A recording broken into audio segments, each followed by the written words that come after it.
Wellington Calazans vai ser nosso convidado esta noite para analisar as notas da atualidade internacional. Wellington, boa noite e seja bem-vindo mais uma vez à Hora 10, edição da noite. Boa noite, Dorival Aleixo, é um prazer estar aqui de volta. Boa noite a você assistindo a televisão pública de Angola. Boa noite e vamos aqui olhar então para a atualidade internacional. É pelos Estados Unidos da América onde vamos começar, pois afinal Donald Trump está neste momento a ser alvo de uma operação que considera como uma má conduta judicial.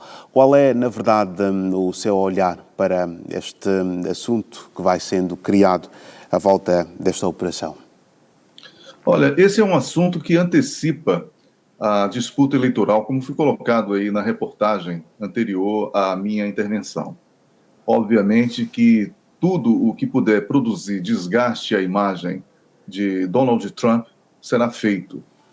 Acredito que todos os argumentos apresentados, eles não sejam suficientes para justificar uma ação praticamente de assalto na casa de um ex-presidente da República, e isso também evidencia que há uma crise interna nos Estados Unidos sem precedentes, e isso também será bastante prejudicial às pretensões internacionais dos Estados Unidos da América, porque quem não organiza a própria casa dificilmente terá como apresentar algum tipo de condição de servir de modelo fora das suas fronteiras. Então, concorda plenamente com o antigo chefe de Estado americano quando diz tratar-se de uma má conduta judicial? Olha, eu não acredito que a expressão concordo plenamente seria correta, para o porque contexto. não é disso que se trata. Eu considero que, nesse momento, que estamos aí há 3 meses das eleições parlamentares nos Estados Unidos da América, todo e qualquer tipo de argumento que seja usado contra um adversário direto, ele poderá servir como ferramenta para o desgaste, né, por um lado, e também para tirar proveito do outro. Obviamente que as instituições norte-americanas, elas estão salvaguardadas, nesse caso específico, porque existe uma lei que obriga um presidente, um ex-presidente no caso, a preservar os arquivos dentro da Casa Branca. Não é? E, segundo a informação do filho de Donald Trump, Eric Trump, que estava no local, e é importante dizer que o Donald Trump não estava no local no momento da intervenção do FBI, ele falou que a busca foi por caixas contendo documentos que deveriam ter sido preservados sob o controle da Casa Branca. Então, aí já haveria algo que pode ser chamado de uma conduta, não vou dizer criminal, porque realmente é um pouco pesada, mas um equívoco muito grande por parte do ex-presidente Trump. Mas da forma como a imprensa potencializou o tema e já estava preparada para o acompanhamento em tempo real no momento da ação do FBI, podemos perceber que houve aí uma coordenação entre a comunicação pública e privada, talvez, sobretudo privada, e também os agentes da justiça e dos respectivos órgãos de fiscalização. Então, não é uma questão de concordar plenamente com Donald Trump, é apenas de observar que há aí o início de uma disputa eleitoral. Estará Trump diante de uma cabala? Olha, o Donald Trump não tem tido sossego, né, desde que ele saiu da presidência da República, especialmente por causa do episódio no Capitólio. E isso marcou muito negativamente a imagem dos Estados Unidos da América, e ele tem sido cobrado não só pelos órgãos norte-americanos, mas também por parte da sociedade, porque foi algo realmente muito ruim para a imagem dos Estados Unidos, e ele tem aí, de certa forma, uma ponta de culpa em tudo aquilo que aconteceu, mas ninguém sabe até que ponto ele é culpado ou ele também pode ser vítima de algum tipo de armação. O mundo é cheio de surpresas. Olhando aqui também para as notas que fazem atualidade internacional, vista-se a redução dos níveis de consumo de gás ou uso de gás. A Europa, a nível da União Europeia, digamos, está assim numa corrida para cortar o uso de gás natural em 15%, mas é, no entanto, uma medida que, apesar de já ter uma data prevista, que é o 31 de março do próximo ano, para o alcance destes níveis, continua ainda também a dividir opiniões, não é? Pois há países que se opõem a estas medidas. Exatamente, e sobretudo num ano como este, em que os recordes de temperaturas elevadas têm sido quebrados sucessivamente.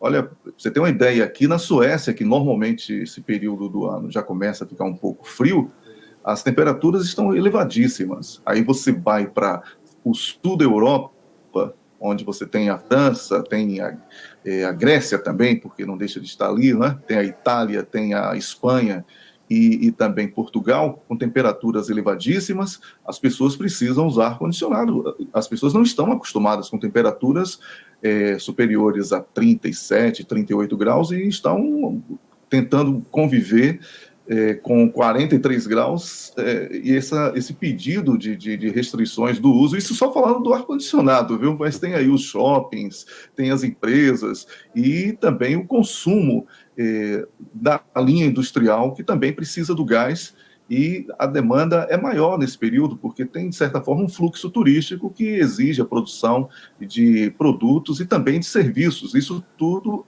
é consumo. Então, eu considero muito pouco provável que essa meta seja atingida. E é natural que existam correntes opostas a esta exigência que está sendo apresentada como se fosse um consenso, mas não é. É algo que divide realmente opiniões aqui na Europa. Mas, embora a União Europeia não tenha introduzido ainda sanções contra o gás russo por conta da guerra na Ucrânia, já é justo que se tenha esta necessidade de haver esta redução obrigatoriamente?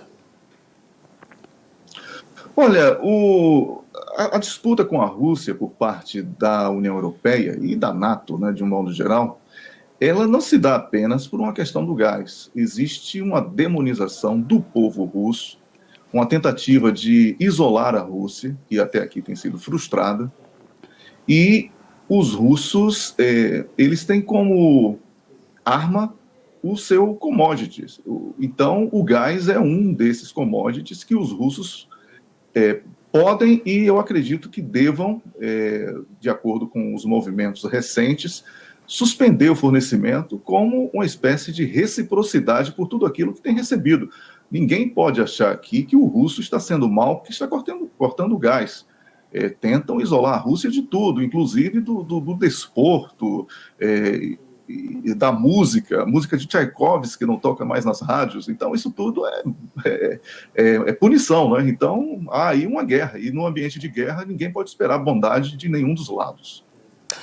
Wellington, a Alemanha é responsável por cerca de 40% do gás russo importado pela União Europeia e terá de consumir cerca de 10 mil milhões de metros cúbicos a menos. Que impacto é que isto representa, na verdade? Olha, todos nós sabemos que a Alemanha é o motor da União Europeia. Se a Alemanha reduz o consumo de energia, ela reduz a produção. Reduzir a produção na Alemanha representa reduzir empregos, reduzir capacidade de competitividade, significa estragar todo um projeto de uma União Europeia forte e que girava em torno do poder alemão. Então, essas sanções que foram impostas à Rússia, elas estão tendo um efeito contrário, e essa discussão em torno da economia do gás, ela é apenas uma transferência de culpa para quem menos tem culpa, que são os povos dos países que estão sendo punidos por uma espécie de pirraça dos governantes em relação à Rússia, e somente através do diálogo com a Rússia esses problemas serão resolvidos. E caso esse diálogo não aconteça, o que eu temo é uma escalada que atinja proporções sem precedentes. Um outro assunto, Wellington, que também está a configurar aqui a atualidade internacional dos vários que avançamos, está relacionado com Taiwan, que iniciou também os exercícios militares com o uso de fogo real, ou seja, o inverso agora começa a acontecer em meio às tensões criadas. É verdade, mas convenhamos, o poder militar de Taiwan, comparando com a China, é bastante inferior, não é? Para usar uma palavra bastante tranquila. Eu vejo que tudo isso hoje que comentamos decorre do grande equívoco da visita de Nancy Pelosi a Taiwan. Os Estados Unidos são signatários de uma filosofia, de um acordo de uma só China. Então, não há espaço para uma dualidade, onde o presidente da República diz manter a palavra e os acordos assinados de uma só China, e a segunda pessoa na linha hierárquica dos Estados Unidos, após o presidente, só mais uma pessoa à frente dela, ir visitar o solo de Taiwan, à revelia dos protestos feitos antecipadamente pelos chineses. Falar sobre reação de Taiwan em relação à China é ignorar que Taiwan é parte da China segundo os acordos internacionais.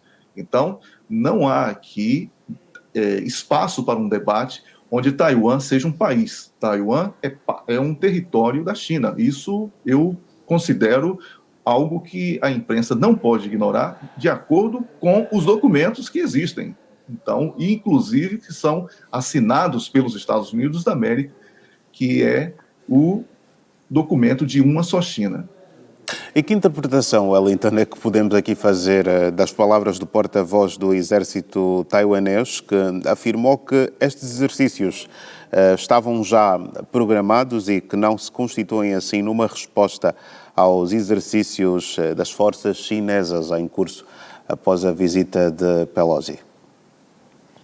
Olha, podemos interpretar de duas maneiras. Tentativa de evitar que a China volte de forma ainda mais dura, e também uma tentativa de abrir margem para um diálogo. E eu espero que também, nesse caso, o diálogo prevaleça, porque sabemos que somente através dele esse tipo de tensão poderá ser reduzida. Wellington, muito obrigado pela sua presença mais uma vez aqui na Hora 10, edição da noite, e queremos contar consigo em próximas oportunidades. Eu aqui agradeço, estou à disposição, é sempre um prazer estar aqui, uma boa noite para você. Prazer todo nosso em recebê-lo sempre aqui no nosso espaço.